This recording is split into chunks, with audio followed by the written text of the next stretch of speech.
Hey parents, it's Christina from Cristina Elisa Photography in Frederick, Maryland, and today I'm on my own because this video is for you. I get a bunch of questions from a lot of you asking about what camera to get your kids, and I'm here to walk you through a little bit of the process that I would follow. I don't really recommend going out and buying a kit which comes with the camera body and lenses or a lens. Those usually are not, well, the cameras may be great.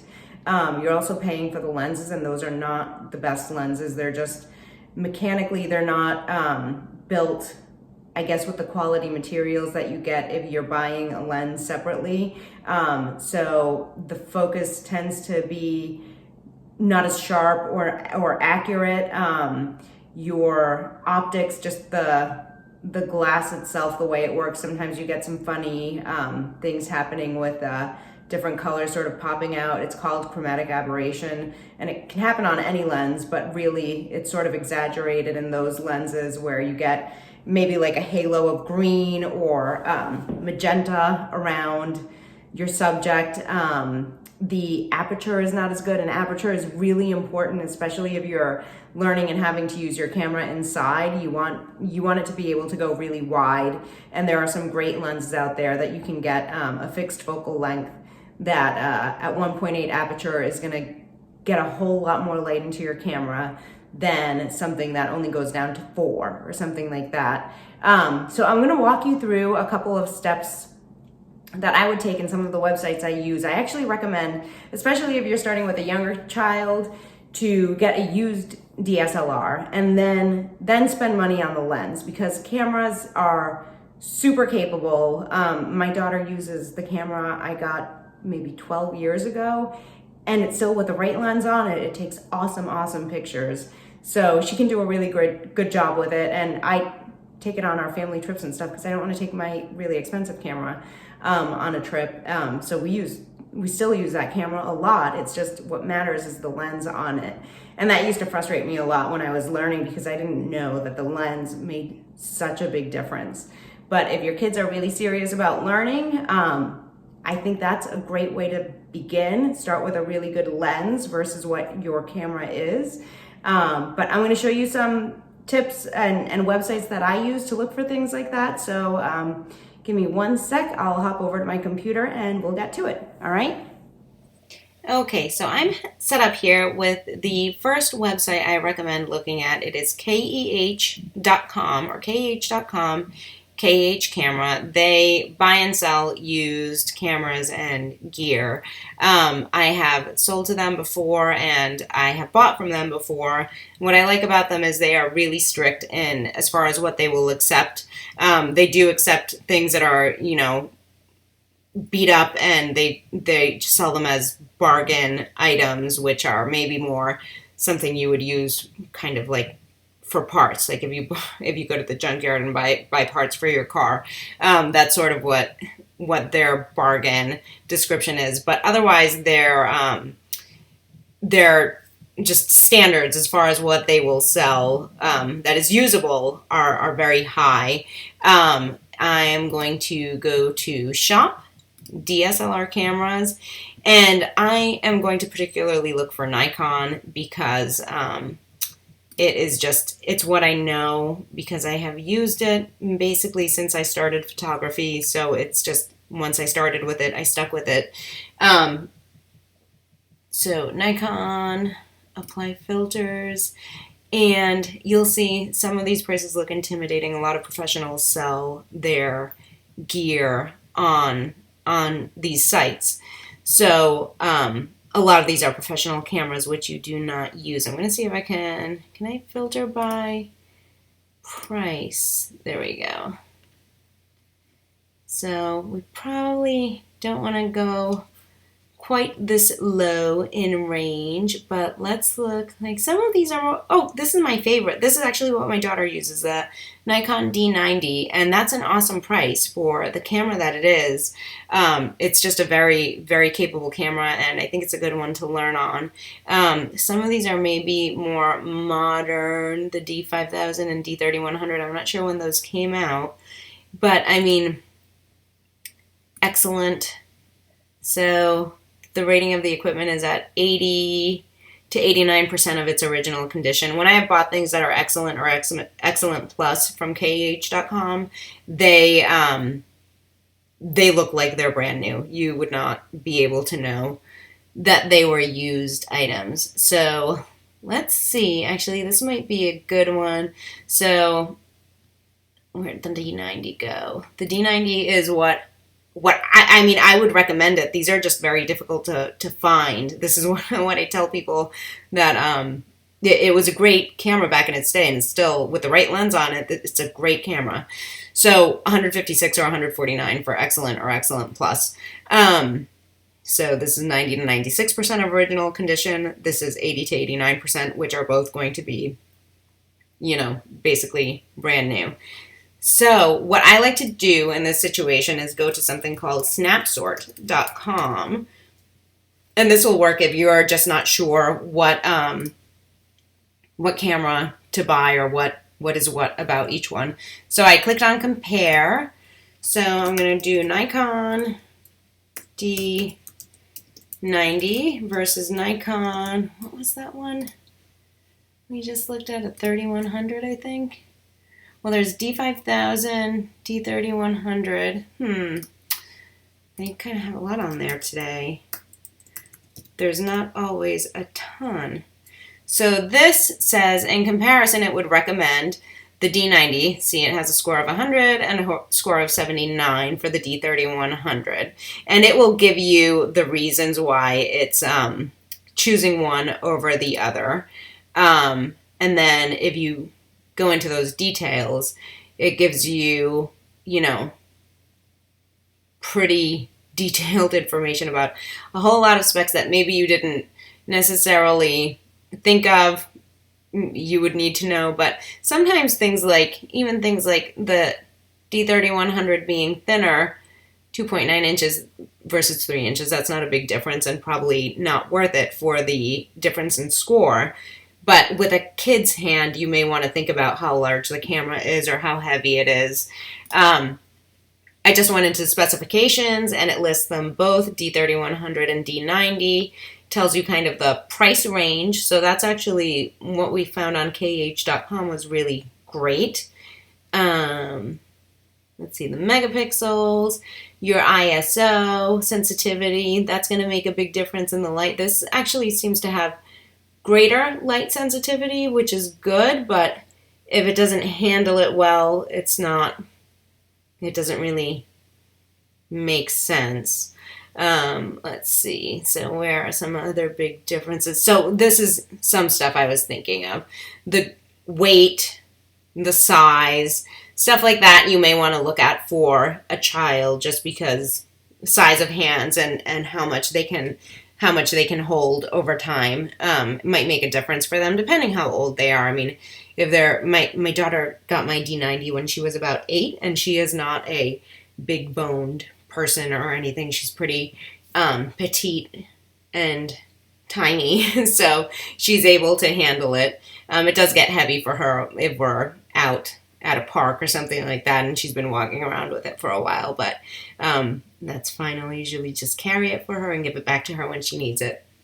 But this, I really like this website and trying to help make decisions as far as what to buy. So let's go to compare again. We'll leave the D90 in there.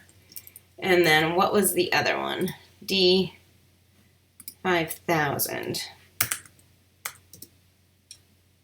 So same thing. And these, I'm pretty sure the 3100 and 5000 are newer cameras, but the D90 is winning. The resolution is better. Viewfinder is better.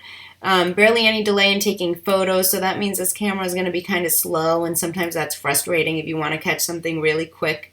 So I would hop on it if you're able to, and you're watching this soon enough. It's the end of October 2020. I would jump on the D90. Another good website is B&H Photo Video out of New York. They also sell used equipment. I don't think they are quite as strict in their sort of rating system. So I just went to bnhphotovideo.com and I came over here on the right side to used. We are going to look at cameras and photo gear. Oops, sorry. I think I got out of the used area. Digital photography, DSLR cameras, D200. I believe these are actually kind of nice because they are more simple. So if you take a look up here, I'm going to try and, hopefully my mouse is getting caught on here. If you look at this quality, white balance, and ISO, you will control your shutter speed and aperture with these dials in the front and the back of the camera. That's true for almost all Nikon DSLRs that I know of, at least, and that I've used. They have all had a dial in the front and a dial in the back. So I kind of like this because this is less complicated. So, and it's sort of teaching you the very basic settings, which is good if they want to learn how to use a camera manually. But if you do want the flexibility of having it go into auto mode or shutter priority or macro mode or sport mode, different things like that, the D90 may be a better fit. But for the sake of comparison, again, let's do a D90 versus D200. It still recommends the D90. Okay, so let's just say that the D90 is a good camera to look for. The other thing I wanted to help show you guys is kenrockwell.com has this awesome site where he just rates every camera and lens you could possibly find out there. So I find going to the website a little bit overwhelming because there's so much information on it. So what I tend to do is search for Ken Rockwell and then D200. I looked for that before, I guess. So it'll come up with the article specific to that particular camera. And so it looks like this came out in 2005 to 2008. So, and the D90 looks like it was more of a 2008. Anyway, you can read up about basically any camera or lens. He just reviews everything and goes really in depth. So this is a good website as far as researching what you want to do. And we're going to look at, just for kicks, let's look at buying a new camera. DSLR cameras at a store like Best Buy. So Canon's 500, that's got a pretty impressive looking zoom on it, but I don't know if that is going to be the best sort of lens for you to use. Like this Nikon is $600.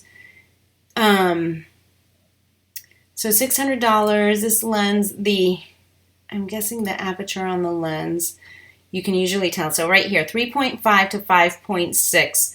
That 3.5 is not really a very wide aperture especially if you're taking pictures indoors and you don't want to use your flash. You want something that goes really wide, like a 1.8. So let's go back to B&H Photo Video. What I would recommend getting is a Nikon 55mm lens. And 1.8 is fine. You don't have to get a 1.4. There's a big price difference for that slight bit more of aperture. So 446 versus 196. I rarely shoot that wide open. But 1.8 is great for just for learning. And it's going to be a lot more accurate than a lens that comes with one of those kits when you're buying it from a store like Best Buy, Target, something like that. So let's say you're spending $196 on a good lens and you're buying this used camera at $156. So that's about $350-ish for a good pair of camera and a great lens on it. And good for learning, because if you'll notice, this zoom, so 18 to 55 millimeters, goes from 3.5 to 5.6 aperture. That means when you're at 55 millimeters, your maximum aperture is 5.6, and that for indoors is really going to be tough to do. Your maximum at 18 millimeters is going to be 3.5. So you're not just learning the settings that you're putting into the camera, but you've got to realize that your lens is changing its maximum aperture based on what focal length you have it set at. So that kind of factors in, and that aperture throws off your other settings. If you change one, you need to be changing the others. So it's sort of like a wrench in the plans. You may know what you're setting it to, but unless you're paying attention to what your lens is doing, it's just a whole separate level that you need to be aware of, that I think for learning purposes, if they want to learn manual photography and understand the settings and everything, I would just go for a fixed focal length lens, just to get started and get familiar with all of the settings. So this was, what was this again? This was $600. So I truly think that somebody would be better off with a used camera for $150-ish and a lens for $150-ish. So that's about $300 versus spending $600-700 on something new that does not come with gear that is going to be quite as capable as what you can sort of put together yourself by getting a new good lens, but a decent used camera body. So I hope this helps. I don't know if I'm explaining it in the best way for parents to understand, but hopefully you get the picture. If I didn't mention it before, aside from KH camera, I think I did say it. B&H also does used. We kind of looked at that a little bit, but I think KH is just more strict. So I would kind of start with them if you can. And I would, if you find a D90, I would hop on it, especially in this type of condition. It looks like it's pretty awesome, and I think it's an awesome camera to learn with. So hopefully this helps. If you have any questions, drop them below. Give us a like on our channel. It helps us out a lot, and we'll keep making these videos. Hopefully soon we'll be back to something for the kiddos. Thanks. Bye.